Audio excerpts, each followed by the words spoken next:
கர்த்தருடைய நாமத்தினால் உங்கள் அனைவரையும் வாழ்த்துகிறேன். மத்தேயு எழுதிய சுவிசேஷம் அதிகாரம் 4.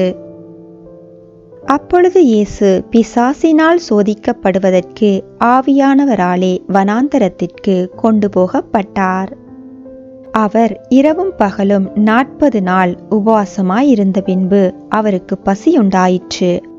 அப்பொழுது சோதனைக்காரன் அவரிடத்தில் வந்து, நீர் தேவனுடைய குமாரனேயானால் இந்த கல்லுகள் அப்பங்கள் ஆகும்படி சொல்லும் என்றான்.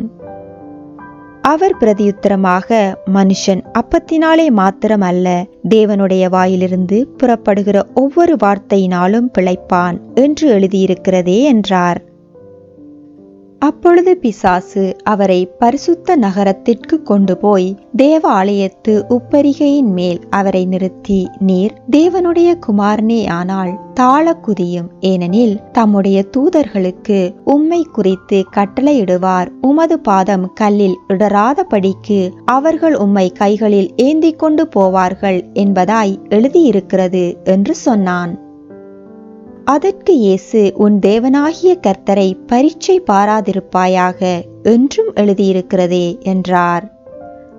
மறுபடியும் பிசாசு அவரை மிகவும் உயர்ந்த மலையின் மேல் கொண்டு போய் உலகத்தின் சகல ராஜ்யங்களையும் அவைகளின் மகிமையையும் அவருக்கு காண்பித்து, நீர் சாஷ்டாங்கமாய் விழுந்து என்னை பணிந்து கொண்டால் இவைகளையெல்லாம் உமக்கு தருவேன் என்று சொன்னான்.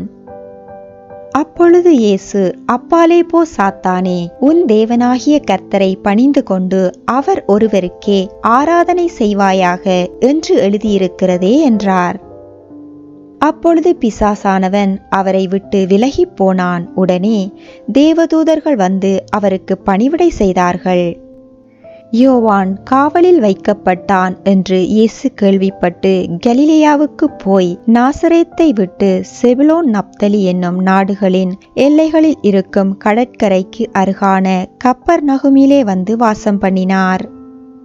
கடற்கரை அருகிலும் யோர்தானுக்கு அப்புறத்திலும் உள்ள செபுலோன் நாடும் நப்தலி நாடும் ஆகிய புறஜாதியாருடைய கலிலேயாவிலே இருளில் இருக்கும் ஜனங்கள் பெரிய வெளிச்சத்தை கண்டார்கள். மரண இருளின் திசையில் இருந்தவர்களுக்கு வெளிச்சம் உதித்தது என்று ஏசாயா தீர்க்கதரிசியினால் உரைக்கப்பட்டது நிறைவேறும்படி இப்படி நடந்தது. அது முதல் இயேசு, மனம் திரும்புங்கள், பரலோக ராஜ்யம் சமீபமாயிருக்கிறது என்று பிரசங்கிக்க தொடங்கினார்.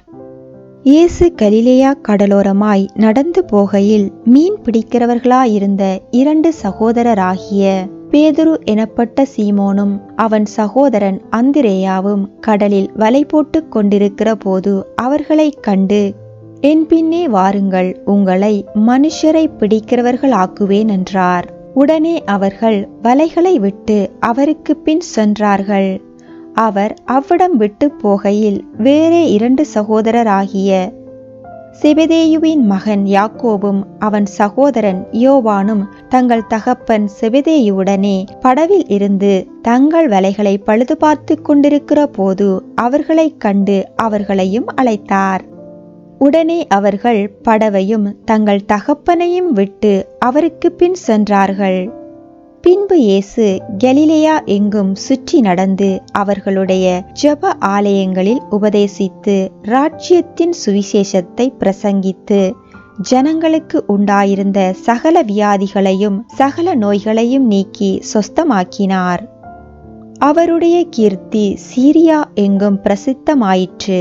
அப்பொழுது பலவித வியாதிகளையும் வேதனைகளையும் அடைந்திருந்த சகல பிணியாளிகளையும் பிசாசு பிடித்தவர்களையும் சந்திர ரோகிகளையும் திமிர்வாதக்காரரையும் அவரிடத்தில் கொண்டு வந்தார்கள்.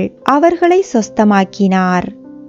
கலிலேயாவிலும் தெக்கப்போலியிலும் எருசலேமிலும் யூதேயாவிலும் யோர்தானுக்கு அப்புறத்திலும் இருந்து திரளான ஜனங்கள் வந்து அவருக்கு பின் சென்றார்கள்.